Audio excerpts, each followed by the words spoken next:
Magandang tanghali mga idol, no? Andito nga pala ako ngayon sa Seahills ng Abuyog, Leyte.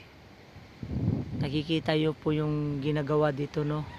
Ito po ay project ng aking napasukan dito sa Jocons, no? Yan. Medyo mahaba tong project na to mga ka-idol. Dito po ako ngayon sa baybay, no? Sa dagat. Yan. Yang nakikita nyo ay malaking project to. Yan, malaking project yan.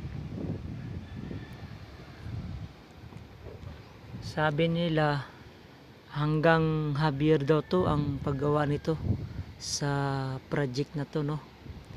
Ito po ay abutin po ng mga 4 years ata to matatapos yung project na to. Medyo malaki-laki to project na to, oh.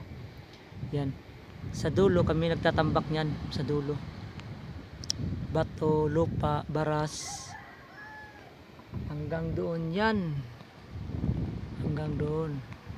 Yan, nakikita nyo yan. Balang araw gaganda na to Abuyog, no. Gaganda na to mga idol, gaganda. Mapapasyalan nyo to dito sa likod ng Prince Mall, no. Ito. Yan. Okay, bye bye.